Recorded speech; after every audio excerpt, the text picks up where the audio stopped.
Entonces, Héctor, ¿qué te parece este proyecto Galileo que va a dirigir Avi Loeb? Bueno, en principio, siempre que algo se va a investigar es una buena noticia, en ese sentido es bueno, y más si como en este caso, pues como es con financiación privada, pues no se puede objetar nada, ¿no? Eh, el tema que yo tengo ciertas dudas es ya sabes, con Avi Loeb personalmente, por su reputación de los últimos años, en los que se ha convertido un poco, en mi opinión personal, eh, ha estado haciendo algo podríamos decir, populismo científico, ¿no? Ha estado, yo creo que además haciendo cosas de una ética cuestionable, en las que ha estado haciendo manifestaciones a medios de comunicación que él sabe que van a tener muchísima repercusión, y hace afirmaciones muy contundentes y que serían muy revolucionarias si fueran ciertas, pero sin tener realmente Base, ¿no? base para sustentar esas afirmaciones tan contundentes y tan rotundas que hace.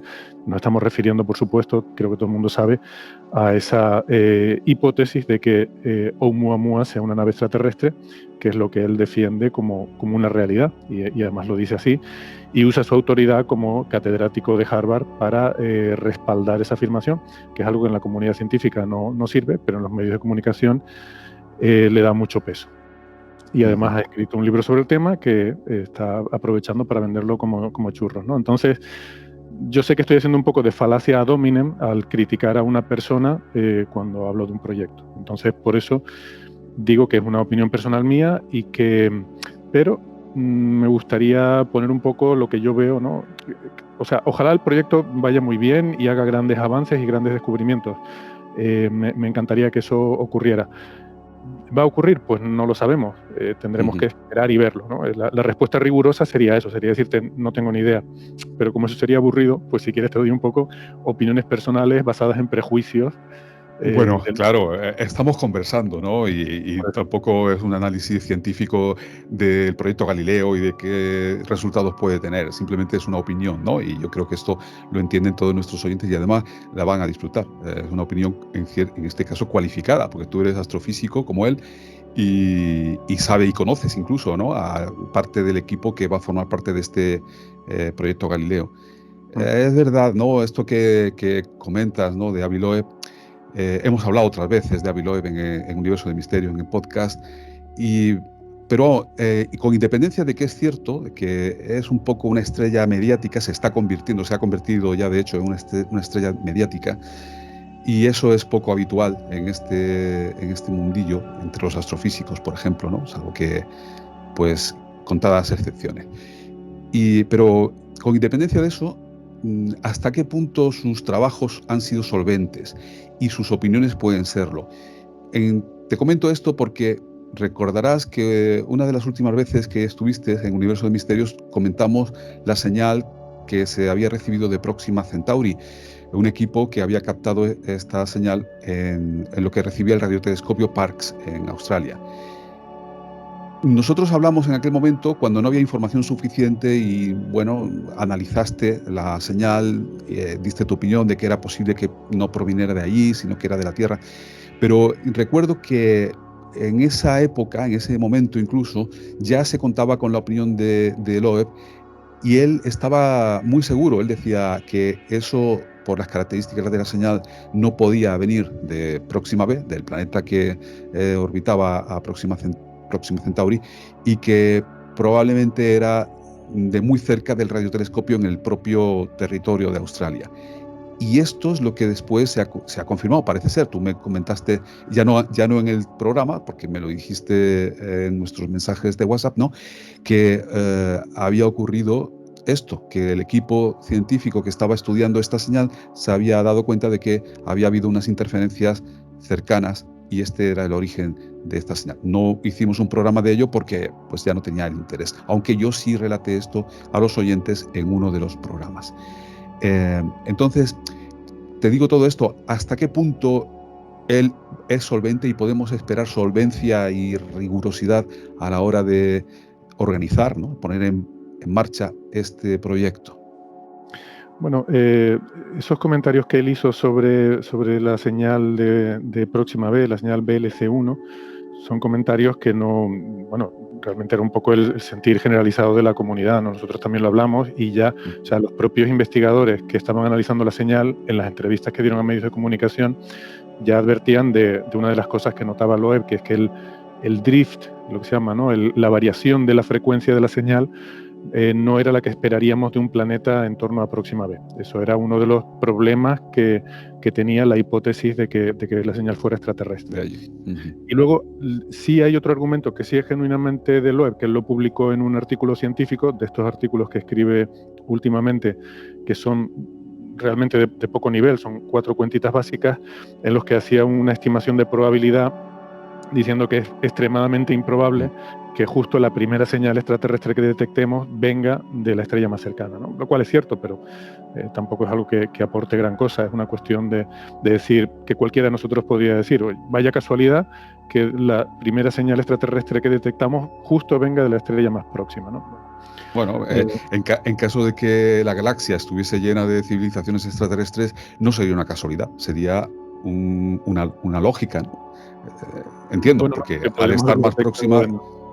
en otra estrella, ¿no? Podríamos haberla detectado en otra estrella, ¿no? Antes. En otra estrella, bueno, claro, tendría Sí, que coincidir en el llena. tiempo, ¿no? Estamos hablando de eso también, sí, no, sí, comprendo. Podríamos Bueno, haber detectado en otra estrella, pero a lo mejor una civilización que hubiese estado emitiendo esto hace cientos o miles de años, ¿no? O decenas de miles de años.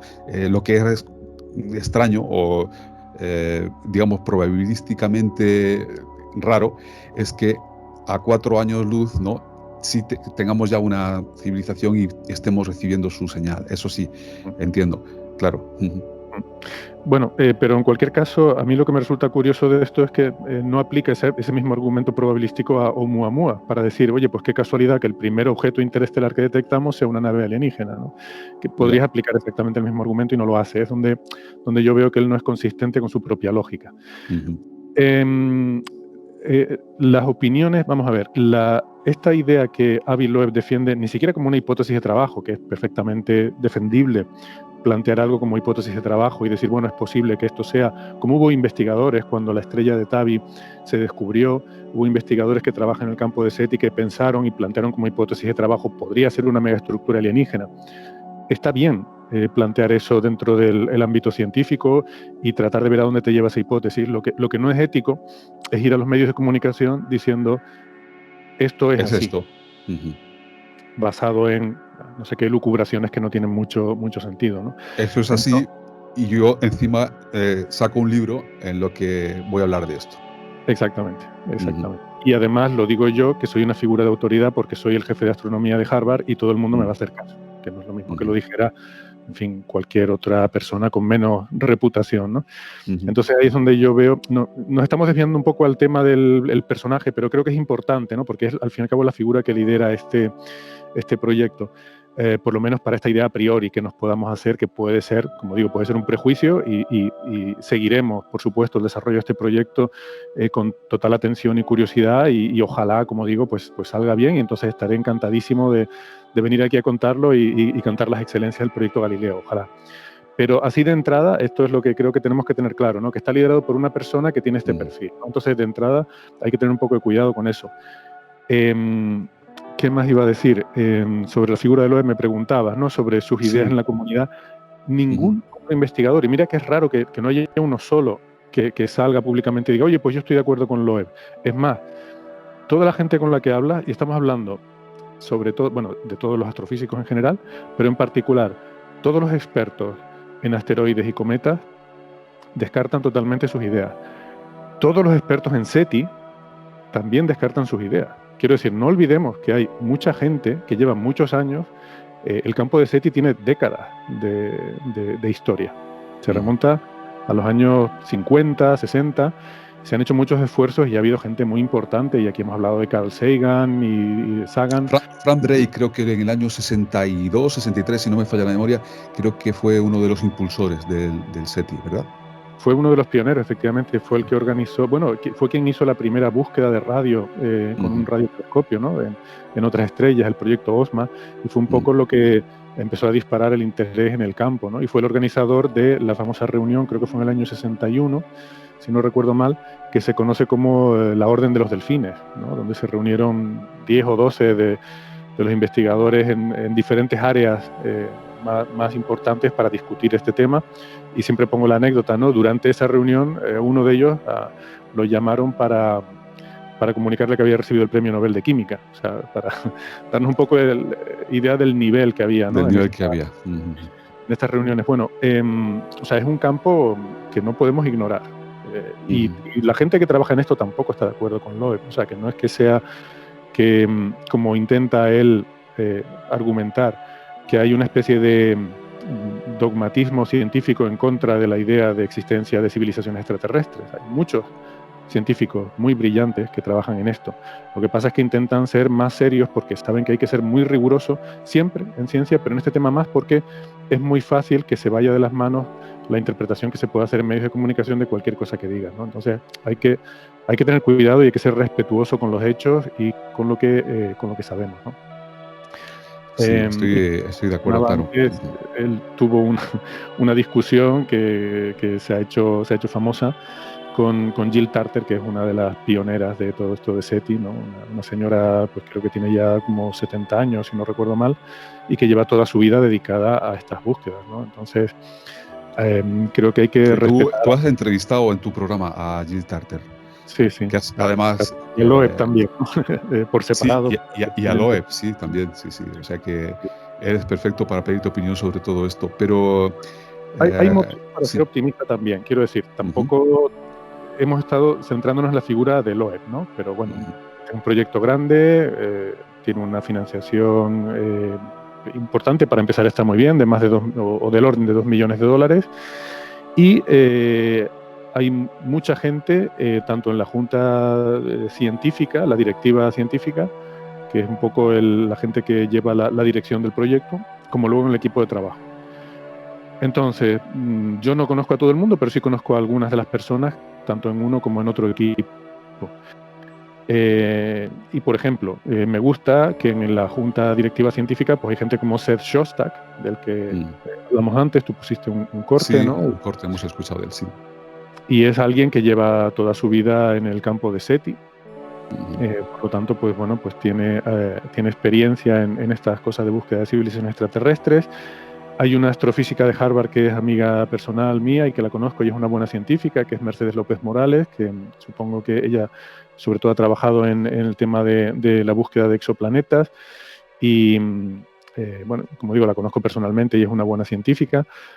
En el equipo de trabajo está también Beatriz Villarroel, que también la conozco, compañera aquí en el IAC, que hemos hablado de ella cuando hemos hablado del proyecto Vasco. El proyecto Vasco, que es interesantísimo, ese proyecto. Pues ya una de las personas que va a estar trabajando en este proyecto, ¿no? Recuerdo, para los que no hayan oído hablar del proyecto Vasco, tú me corriges si me equivoco, que se trataba de una investigación que se estaba haciendo sobre mapas estelares, es decir, los mapas del cielo que se tienen hecho, creo que de la década de los 50, si no me falla la memoria, y que se ve que en mapas más modernos pues hay estrellas que han desaparecido. Entonces, además en un número que no era bajo. Entonces, este proyecto trata de ver qué número de estrellas se encuentran en mapas antiguos que ahora no están. Y por ahí va la cosa, ¿no, Héctor? Sí, exactamente, eso es. Sí, es muy complicado, es una tarea muy difícil porque esos catálogos antiguos están basados en placas fotográficas porque ya tienen mucho tiempo de antigüedad, tienen cierto deterioro. Además, ellos están trabajando con versión digitalizada que se ha publicado. Entonces, a veces hay defectos que no, o hay características que no estás seguro si son reales, si son un defecto, y que si pudieras tener acceso a las originales, pues podrías a lo mejor distinguirlo, pero a día de hoy no tienen acceso a las originales. O sea, es un tema muy complicado, pero sí que están encontrando anomalías, que al fin y al cabo es lo que se busca en estos proyectos, y están tratando de analizarlas y entenderlas, ¿no? Y me parece un trabajo muy importante y que cada vez más tendremos que recurrir a los archivos antiguos porque nos interesa ver cómo ha cambiado el cielo. Claro, es que eso da una información. Además, si realmente están desapareciendo estrellas, si ese fuese el caso, habría que, en tan corto espacio de tiempo, a mí me parece eso muy importante, ¿no? Quizás haya algún proceso estelar desconocido que acaba con las estrellas de manera inminente y no es conocido, no sabemos por qué. Si es que se confirmase ese caso, ¿no? Que realmente sí que están desapareciendo estrellas. Yo creo que sí, que es un proyecto a seguirle la pista, mirarlo de cerca con tanta atención como este de Galileo. Volviendo al asunto Galileo, yo siempre he pensado que es una magnífica noticia, alguna vez lo hemos hablado, ¿no? El hecho de que los científicos estudien los ovnis, porque si no lo estudian los científicos, lo van a estudiar otros, como ha ocurrido hasta ahora, que no tienen esa rigurosidad y esa asepsia a la hora de eh, analizar los hechos.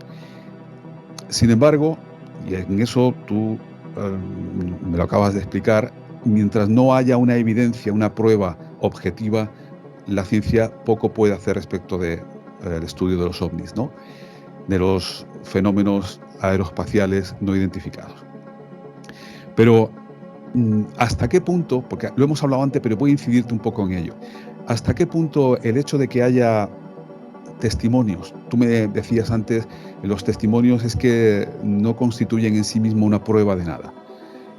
Bueno, es cierto, pero si hubiese una investigación objetiva, científica, sobre los testimonios, se pueden estudiar el perfil psicológico de una determinada persona a través de la psicología o la psiquiatría. Entiendo que en un equipo, si el proyecto Galileo va a tener en cuenta testimonios, que no debería únicamente ceñirse a eso, creo que no lo va a hacer, obviamente, sí debería contar entre sus miembros con algún equipo psiquiátrico o psicológico que pueda determinar si un testigo es fiable o no lo es. Y, y volviendo, por ejemplo, al caso de... O sea, entiendo que tiene que combinar ambas cosas, ¿no? El testimonio, el análisis de los testimonios y las pruebas que se puedan obtener a través de vídeo, de radar o de lo que sea. Antes pasamos muy deprisa sobre el tema del asunto del avistamiento del Nimitz, ¿no? Hablábamos de los dos pilotos que habían visto, afirmaban haber visto esto. Y yo no te incidí un poquito en que había un recurso, o sea, había un dato más añadido, y era que había un registro de radar. En ese registro de radar, que fue por lo que salieron estos dos aviones, con dos pilotos en cada uno de ellos, no solamente lo vieron los que salieron en la entrevista, han salido en la entrevista, sino que cada uno de ellos llevaba detrás a su copiloto, por decir así, tiene otro nombre, pero bueno, para que nos entendamos. Pero estos aviones despegaron porque había existido un registro en el radar, un reflejo de radar, en el que se había visto un objeto que cambiaba a una velocidad tremenda de altitud. Y esto parece ser que lo estaban observando desde hacía ya algunos días, salieron y luego afirmaron ver esto. Con lo cual, los testimonios en ocasiones pueden estar apoyados en cierta evidencia, que ya no hablo de los vídeos, sino el hecho de que haya un registro radar de eso que ocurrió allí. El proyecto Galileo, si se dirigiera en esta línea, ¿no? ¿Tú qué crees que qué medios debería poner en marcha para buscar esta evidencia? Y si el testimonio humano analizado, entre comillas, científicamente por psiquiatras o psicólogos, podría constituir, en tu opinión, también prueba de existencia. Bueno, la verdad es que has sacado varios temas muy interesantes, ¿no? Entonces, Perdóname que te haya hecho este popurrí y te haya llevado de nuevo no, al Nimitz, ¿no? está muy bien, sí, podemos volver al Nimitz. Quizás podemos empezar entonces por el tema del incidente este de Nimitz y los ecos de radar, que es una cosa que ya de entrada me parece interesante porque nos estaría sugiriendo entonces que estos objetos son objetos físicos y que son receptivos a la detección por radar, que esto es relevante para la conversación que teníamos antes cuando Arthur Clarke hacía su comentario sobre lo explorado que tenemos el entorno de la Tierra mediante radar. Y tú comentabas que, bueno, una tecnología muy avanzada pues quizás podría ser invisible ese radar, ¿no? Pero aquí en este incidente estamos partiendo de la base de que hay unas detecciones de radar, con lo cual, bueno, pues, en fin, podemos aludir a... Sí, yo vamos, entiendo por dónde vas, pero entiendo también que una civilización tan avanzada como para haber sido capaz de llegar hasta aquí, y teniendo en cuenta que hay testimonios que hablan de objetos que no están siendo recogidos en el radar. El piloto peruano que hemos escuchado hace un rato, pues él y las 2000 personas que estaban allí formadas a esa hora en la base estaban viendo el globo, supuesto globo, físicamente, pero luego el radar, según dicen ellos, no lo estaba recogiendo. Sin embargo, hay otras ocasiones, como la del Nimitz, que sí que hubo al parecer, un eco radar previo que además le llamó la atención porque cambiaba de altura con mucha velocidad, ¿no? Y a esto se suma después el testimonio. Claro, tú me haces pensar, volver a la reflexión de Arthur C. Clarke, en el que nos dice que si los objetos se ven en el radar, las radares que tienen las potencias los captarían continuamente. Y mi argumento es el siguiente: si son tan avanzados como para haber llegado hasta aquí, quizás aparezcan en el radar o desaparezcan en el radar a su criterio, simplemente dándole al switch, ¿no? ¿Qué te parece esta posibilidad? Sí, lo que pasa, eso, o sea, eso sería posible. Lo que pasa es que yo, desde el punto de vista también, no sé si de motivaciones, o sea, no entiendo el sentido de la conducta de esta civilización que viene, se esconde, pero se deja ver a algunas personas, luego se vuelve a esconder, imita los movimientos de los cazas como para, no sé si se está burlando, si está jugando, si está intentando provocar alguna respuesta, no sabemos, ¿no? No sabemos, y yo no trataría de, o por lo menos en principio, casi habría que ceñirse desde mi punto de vista, primero a ver si podemos admitir que existen estos encuentros que son reales, y esto en muy segunda parte, ¿no? Ya sería cuál es la intencionalidad de esta hipotética civilización que llega hasta aquí y se muestra de esta manera tan rara, tan extraña, ¿no? Pero Sí. interpretar cuál es su motivo de por qué se aparece a determinadas personas, a otras no, y lo hacen siempre de una manera esquiva, subrepticia y no a las claras, pues quién sabe, yo creo que es muy difícil, ¿no? Entender por Sí. qué lo pueden estar haciendo así. Claro, claro. Pero bueno, todo este tipo de cosas a mí me suenan más compatibles con temas relacionados con la psicología humana y con los caminos del Señor son inescrutables que con realmente un fenómeno real, ¿no? Pero bueno, a ver, es mi opinión y por Ujú. supuesto podría estar equivocado mientras no haya evidencia en un sentido o en otro. En cualquier caso, tengamos en cuenta, un radar es un instrumento complejo también, no es una cosa que cualquiera puede llegar ahí y aquello se ve.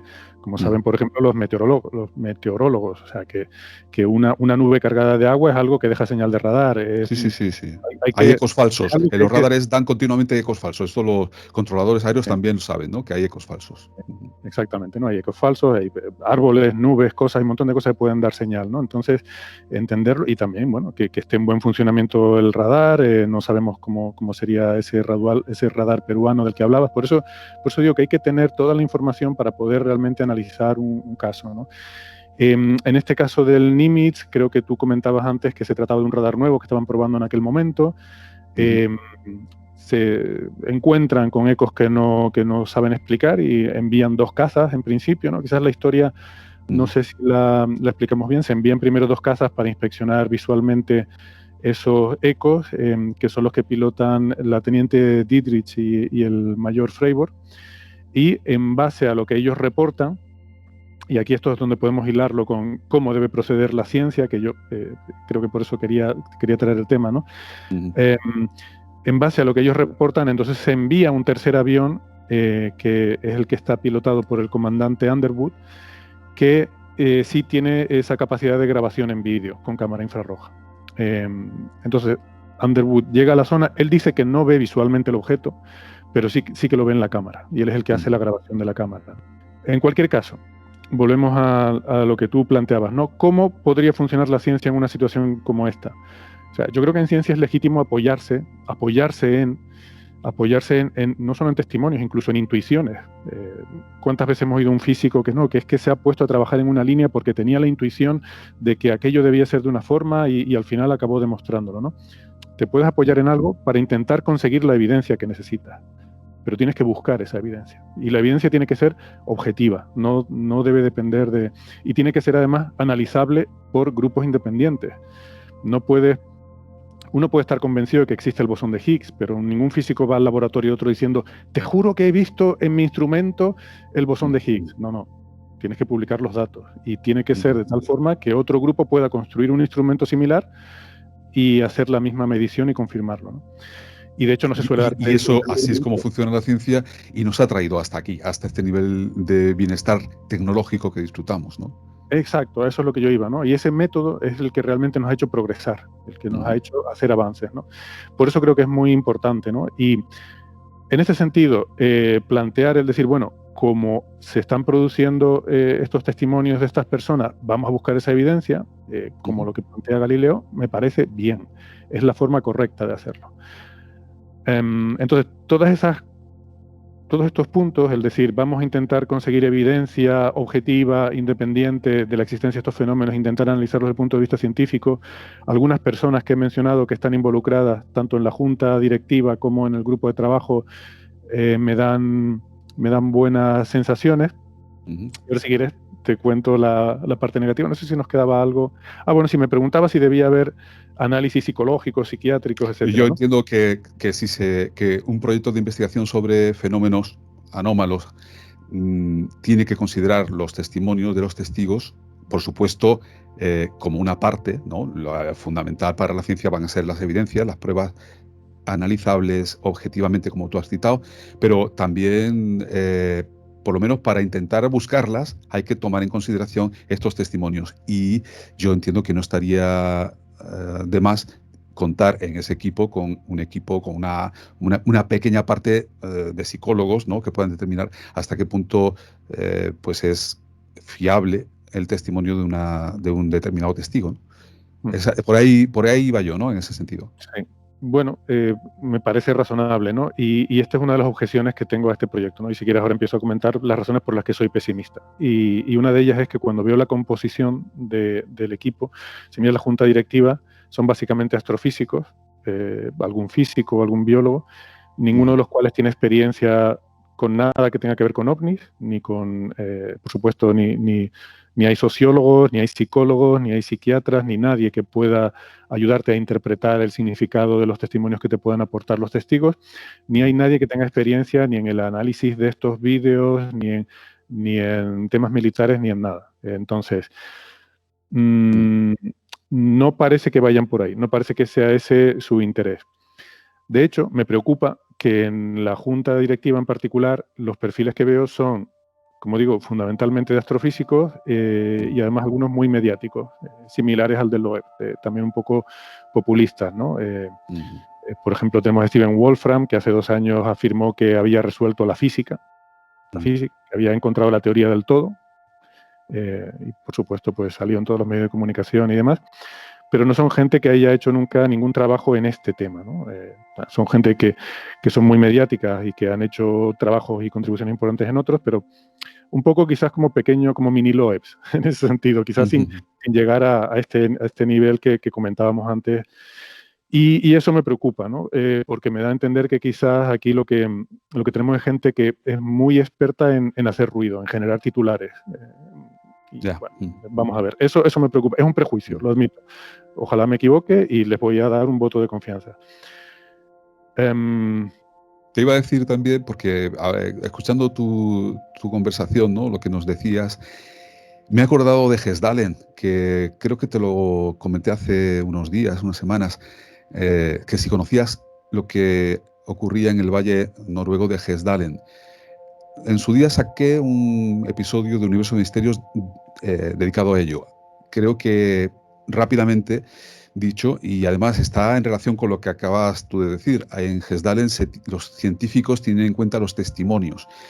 ¿En qué sentido? Pues porque es un valle noruego, no costero, es de la parte que está casi dando ya hacia la frontera con Suecia, más o menos a la mitad, ¿no? Noruega es muy alargado, ¿no? De norte a sur, bueno, pues casi en el centro, pegado a la frontera de Suecia, existe este valle, ¿no? Que hay un pequeño río que lo recorre, creo que de norte a sur. Y ahí los granjeros, la poca población que habita este valle, afirmaba que veían luces extrañas. Esto llegó a oídos, o hasta el punto de que llegó a oídos de miembros de una universidad noruega. Alguien se desplazó y vio que aquello era interesante y se montó algún equipo de grabación, se organizó una investigación sobre esto, con resultados positivos. Existe una página web que se llama Proyecto Gesdalen. De hecho, creo que una universidad italiana también estuvo estudiando este asunto. Y es muy interesante las conclusiones a las que llegan, conclusiones que no son determinantes, pero que por lo menos sí admiten que el fenómeno se producía, que había luces que no podían ser explicadas y que se desplazaban de una manera extraña en este valle. Bueno, te he sacado este tema porque es un ejemplo en el que los testimonios han llevado a la ciencia a estudiar un fenómeno que luego se ha visto que hay una realidad, aunque no sabemos cuál todavía, detrás. ¿Qué opinas de este ejemplo de Gesdalen? Entiendo, no soy, a ver, no lo conozco en detalle, ¿no? Solo lo que tú me has comentado y lo que he leído rápidamente sobre el tema, pero entiendo que es un ejemplo de a lo que yo me refería, ¿no? Que tú te puedes Ujú. apoyar en los testimonios de gente que te cuentan algún tipo de experiencia o de percepción que han tenido y usar eso para buscar la evidencia que necesitas. Entonces Ujú. entiendo que los estudios que se han hecho, pues supongo que se han tomado imágenes, se han registrado observaciones de este fenómeno, lo cual pues, les ha permitido concluir que se trata de algún tipo de fenómeno meteorológico, a lo mejor todavía no bien entendido o lo que sea. La ciencia está llena Ujú. de cosas todavía no bien entendidas, llenísimas. Ujú. Si no, estaría ya todo hecho y no tendría sentido seguir investigando, ¿no? Ujú. Em, no es raro decir, pues hay cosas que no se entienden, em, pero tienes que tener formas de estudiarlos y tienes que tener, pues eso, algún tipo de observación que sea objetivable Objetiva, claro, para objetivable. poder, Ujú. para poder trabajar. Sí, objetiva, quizás más que objetivable. Ujú. Objetiva para poder trabajar. Si no, realmente no puedes hacer ningún tipo de trabajo científico o muy difícilmente. Ujú. Em, entonces, desde ese punto de vista, pues volviendo al proyecto Galileo, a mí me parece bien que basándose en decir, bueno, es que hay muchos testimonios, vamos a estudiar esto, como se ha hecho anteriormente, por cierto, no es la primera vez que se hace. Sí. Ujú. Hay muchos casos anteriores, además se ha hecho sobre todo, en muchos casos por militares, lo comentábamos anteriormente en la conversación. El, Y el desde ese punto- proyecto Signo, el proyecto Signo fue en 1947, después del caso de Kenneth Arnold y lo de Roswell, por datarlo, se pone en marcha el proyecto Signo. Hay que pensar en el contexto histórico, porque ese proyecto Signo, la conclusión a la que llega es que hay un porcentaje de casos, estudiaron como 270 y algo, y dieron como resultado que un porcentaje alrededor del 5% no tenían una explicación. Y ahí había científicos civiles y militares. Esto fue organizado por la Fuerza Aérea justo cuando se había separado del ejército. Y quizás tuvieron esa ingenuidad de dar el resultado que dieron, ¿no? Esa conclusión de que había fenómenos, avistamientos que podían responder, quiero recordar, a algo que no era de este planeta, decían. Pero bueno, efectivamente sí que se ha estudiado esto con anterioridad. Sí, sí, creo que ese fue además primero de esos estudios, ¿no?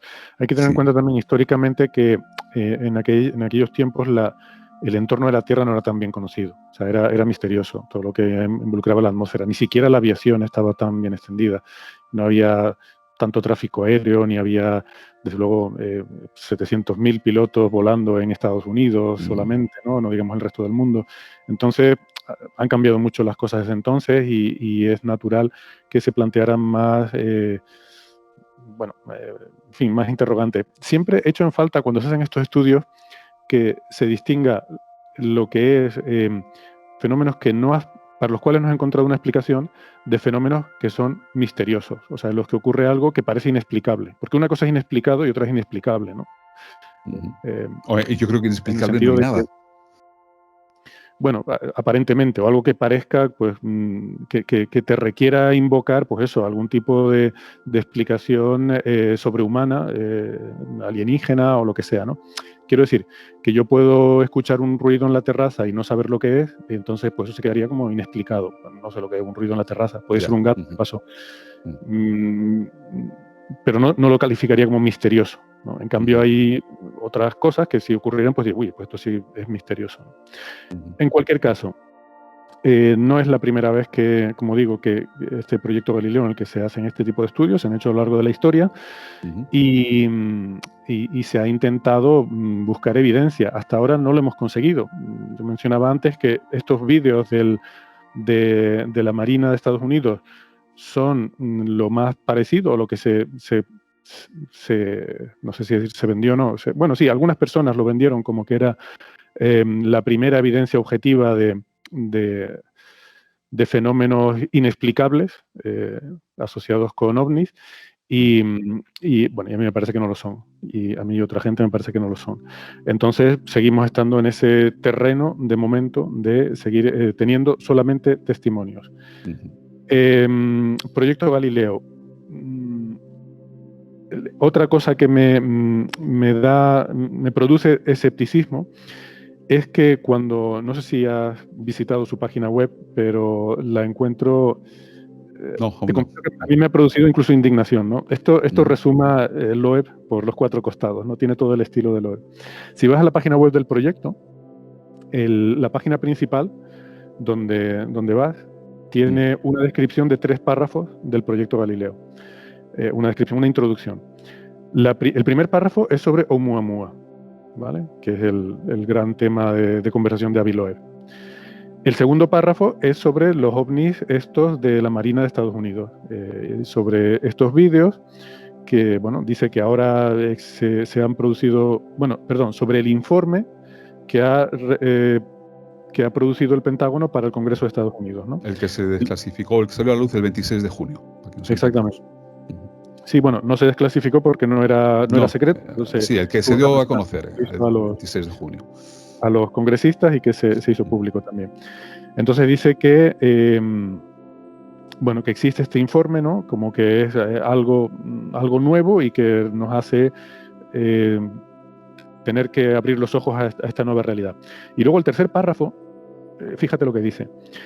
Dice, el proyecto Galileo está dedicado a la idea de que los humanos ya no pueden seguir ignorando la posible presencia de civilizaciones tecnológicas extraterrestres.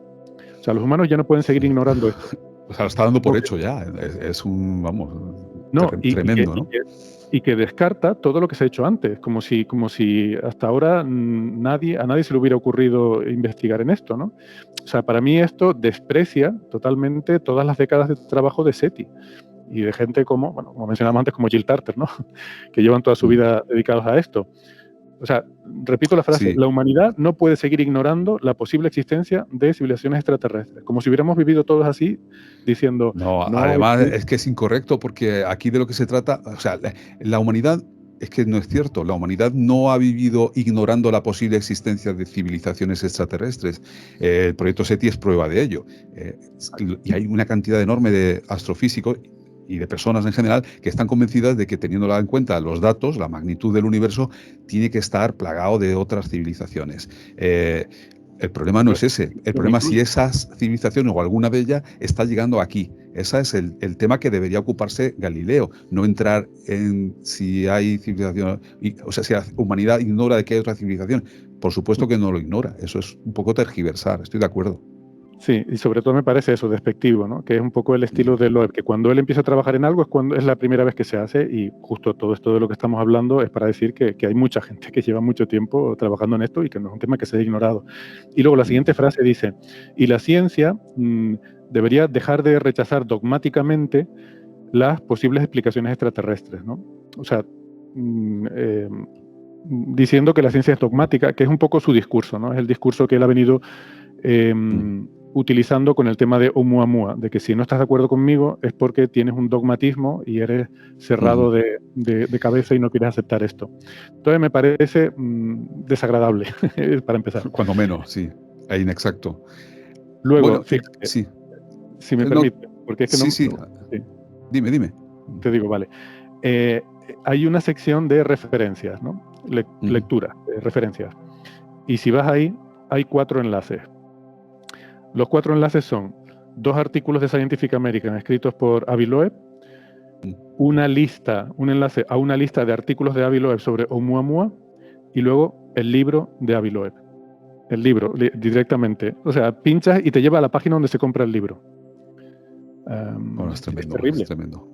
Uno de estos artículos de Scientific American, escrito por Avi Loeb, se titula Obteniendo una imagen megapíxel de un UAP, un fenómeno aéreo no identificado.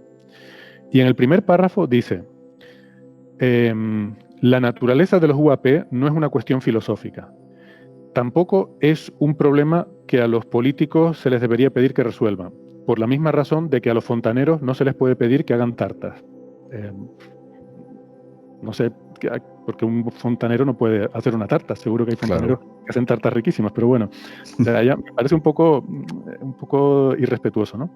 Y luego dice, los políticos y el personal militar no tienen suficiente preparación en ciencia y no tienen ningún tipo de autoridad sobre fenómenos que aparezcan en el cielo. Como, en fin, despreciando los estudios que puedan hacer, pues en este caso, oficinas, políticos en este caso, o personal militar, incluso, ¿no? Cuando yo pienso, si estás hablando de estos vídeos, pues hombre, yo he estado diciendo al principio que no hay figuras de autoridad, pero hombre, gente que esté metida en el ámbito militar sabrán entender mejor el contenido de esos vídeos que un astrofísico, por ejemplo. No, eso no, vamos, estoy totalmente de acuerdo. A mí me sorprende, ¿no? Que se supone una persona con la cabeza lo suficientemente bien amueblada como para ser catedrático de Harvard caiga en estas cosas, ¿no? No estoy de acuerdo. Todo esto está en la página del proyecto, ¿no? Y yo es que alucino cuando veo todo esto y digo, bueno, todo esto claramente está escrito por Loeb. En fin, me preocupa. Yo espero que el papel de otros científicos en el grupo de trabajo sea más importante y que puedan hacer una contribución. El proyecto en sí, por cierto, ellos dicen, después de todo esto que te he contado y de toda la historia que han metido con los ovnis y tal, dicen que ellos no van a estudiar avistamientos anteriores que se hayan producido. No van a meterse en nada de eso. O sea, que ni van a estudiar los testimonios, ni van a pesar de que justifican el proyecto como que existen unos testimonios y que existen unos vídeos y una presentación al Pentágono, dicen que eso no lo van a estudiar. Que lo que van a hacer es montar una pequeña... Entiendo que pueda ser así si lo que están buscando son evidencias, y como hasta ahora estamos de acuerdo que no las ha habido, pues puede ser que digan, no vamos a ocuparnos de lo que hay atrás, de aquí para atrás vamos a ver si conseguimos esas evidencias. Si lo hacen con ese objetivo, bueno, vale. Aunque yo creo que para tratar evidentemente, de saber dónde poner la cámara, pues hay que conocer un poquito cuál es la historia del fenómeno, ¿no? Pues no va a poner la cámara dentro de una cueva. Estamos hablando de que el fenómeno, ¿dónde ocurre? Pues en los cielos. Y si últimamente se ve más en tal sitio, hace un par de años había informe de avistamiento de un avión comercial, varios aviones comerciales en el Atlántico Norte, ¿no? Que estaban llegando a las Islas Británicas. Pues a lo mejor es un lugar donde echar un vistazo de vez en cuando, ¿no? Creo que los testimonios, la historia del fenómeno hay que tenerla en cuenta si se quiere hacer una investigación acertada. Sí, estoy de acuerdo, es extraño. Ellos lo que quieren hacer es poner una pequeña red de pequeños telescopios en diferentes sitios del planeta, que no dice dónde serían, pequeños telescopios con un detector de alta definición.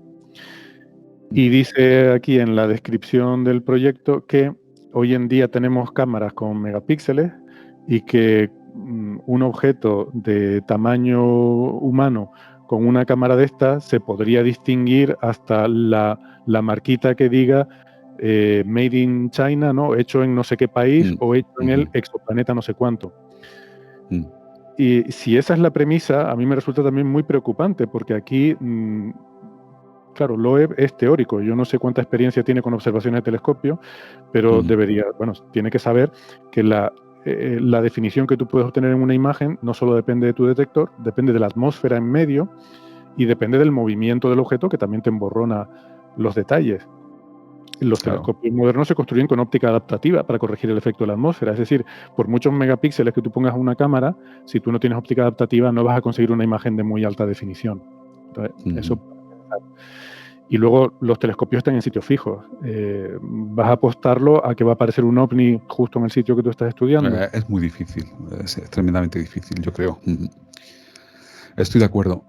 Pues, si no quieres añadir alguna cosa más sobre Galileo, yo creo que iría al testimonio de Carl Sagan, porque creo que es muy interesante, está relacionado con lo que tú nos has dado, con tu opinión que nos has dado, y luego podemos comentarla, ¿te parece? Ok, pues escuchemos a Carl Sagan. Desde nuestra primera emisión se ha mantenido el interés por los ovnis.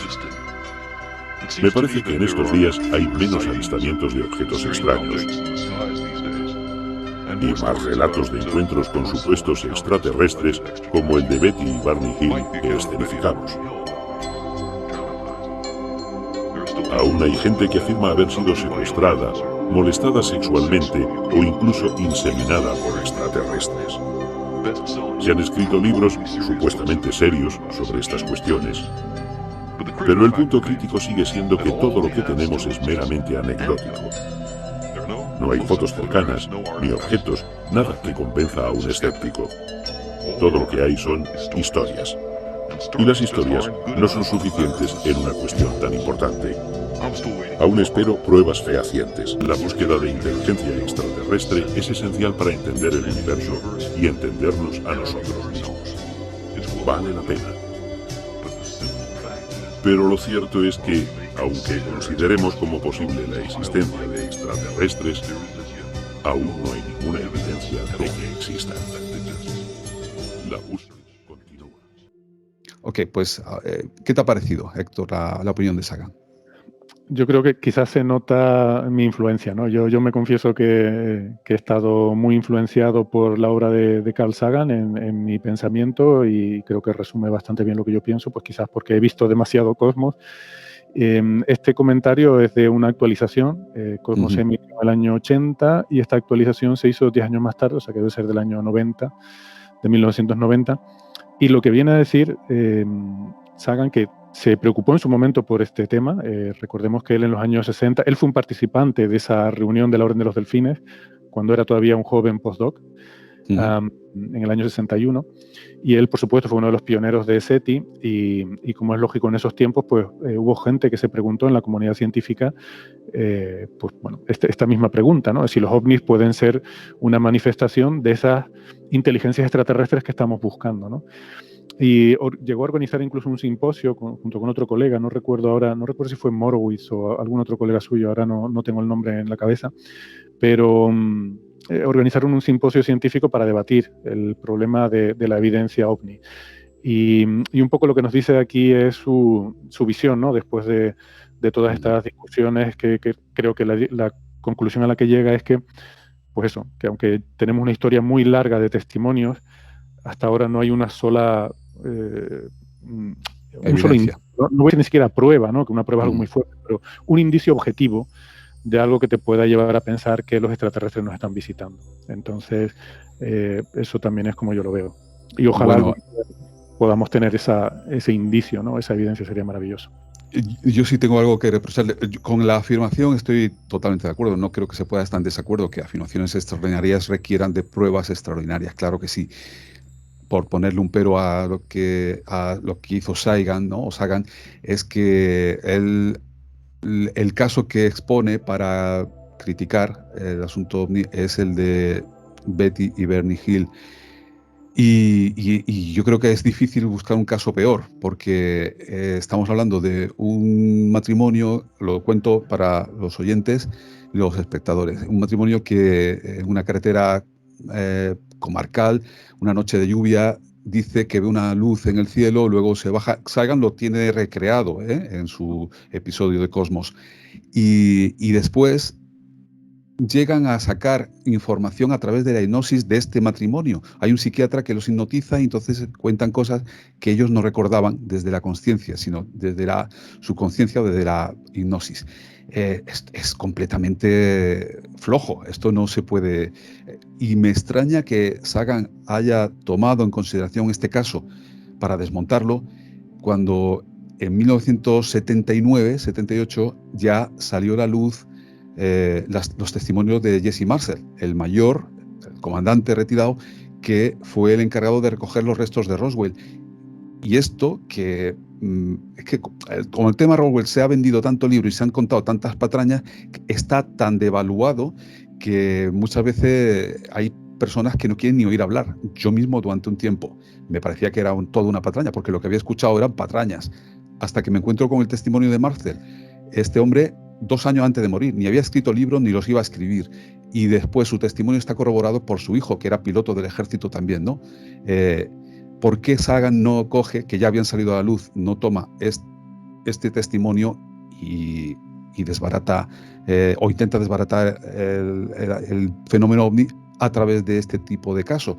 No, lo hizo a través de lo de Betty Barney Hill, que eso más bien entra dentro de la psicología, ¿no? O sea, no es fiable un caso que sale a través de la hipnosis, habiendo otros que no.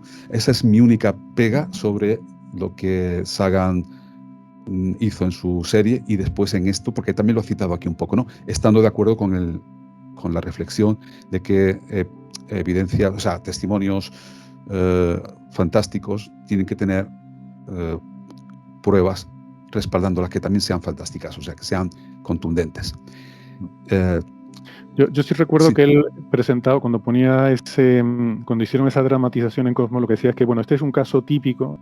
No decía, este es el caso más sólido, ni este es el caso mejor documentado, o este es el caso más fiable, ¿no? Ya como que hay muchas típico, cosas que decía, este es el típico caso de tal. Y luego hay una cosa curiosa que a mí me sorprendió cuando estuve analizando de nuevo la serie para todos estos actos que montamos en el museo, que el libro, sabes que Cosmos está la serie y un libro, ¿no? Que existe en paralelo. El caso del OVNI aparece en la serie, pero no en el libro. El libro no lo incluye. En cambio, en el libro incluye una historia sobre contactos entre civilizaciones humanas. Habla la historia de la Perú, ¿no? De los navegantes franceses que llegan a una isla con unas tribus en el Pacífico, ¿no? Y que no aparece en la serie, ¿no? Entonces, como que hay un poco de divergencia entre lo que se cuenta en el libro y en la serie, que, bueno, no le he dado mayor importancia, pero siempre me he quedado un poco preguntándome, ¿no? Si pudiera ver un día a Sagan y hacerle una pregunta, quizás le preguntaría eso, si hay alguna razón en particular por la cual eligió un tema para la serie y otro tema para el libro, o fue simplemente que escribió el otro más tarde y se le ocurrió que sería más interesante otra cosa, no sé. Yo noto en Sagan un poco incluso de enojo en el hecho de que tenga que, digamos, que se tomen en consideración que la ufología, entre comillas, ¿no? Los aficionados tomen en consideración un caso como el de Betty Barney Hill y lo pongan como un paradigma, ¿no? Que ya había un mapa estelar que había dibujado ella y que esto, cuando no se sostiene. Y entiendo un poco su enojo en este sentido, ¿no? Y que lo usara para desmontarlo porque es fácilmente desmontable y a lo mejor por eso recogió este caso, ¿no? El problema es ese, es que la ufología, esa nube de seguidores, ¿no? Ha tomado como casos que no eran sostenibles como si fueran sostenibles, pero eso no es, digamos, el estudio del fenómeno ovni debe de soslayar eso es ruido, como decía Alan Hynek, hay mucho ruido y poca señal, eso es ruido y no hay que tenerlo en cuenta, hay que ceñirse a la señal, ¿no? Quizás desde el punto de vista humano también podríamos entender que mucha de esta gente que fueron pioneros de SETI y que tuvieron que trabajar muy duro para poder abrir ese campo, un campo nuevo, y darle respetabilidad académica, toda la pseudociencia y todos estos casos de Betty Hill y del matrimonio y todos estos casos así, pues han hecho mucho daño. Entiendo. Seguramente hay algo de reacción un poco, ¿no? Y a lo mejor esa indignación que tú mencionas puede venir un poco por ahí. Pues sí, yo creo que se trasluce un poco, ¿no? Bueno, pues yo también, yo espero, o sea, en fin, quiero darle un voto de confianza a este proyecto Galileo y ojalá le vaya muy bien, ¿no? Pero me temo que si lo que acaban es generando ruido y dado el alto perfil mediático de alguien como Avi Loeb, me temo que pueda ser también dañino para el campo de SETI y de la búsqueda de tecnomarcadores si esto no se hace con suficiente rigor. Así que, bueno, esperemos, seamos optimistas y esperemos que se haga bien. Estoy de acuerdo contigo. Seguramente hará daño, aunque sea indirecto, a SETI, pero sobre todo haría daño a la investigación seria de la ufología, del fenómeno ovni, ¿no? Y eso, pues, cabe dentro de lo posible. Esperemos que no ocurra. Bueno, pues no sé si quieres añadir algo más. Yo creo que ha sido interesantísima esta charla.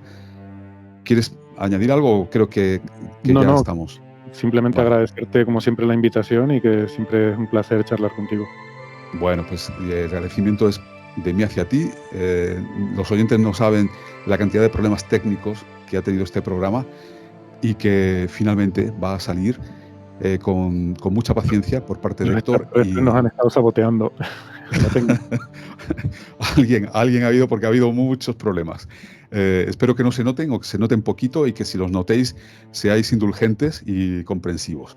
Es de las primeras entrevistas que hacemos en vídeo, así que, en fin, solicito vuestra indulgencia.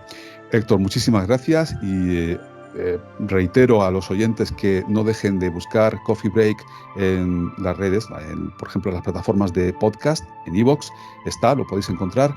Y además, pues aquellos que vayáis de visita a Tenerife, la preciosa isla de Tenerife, pues que podéis pasar por allí.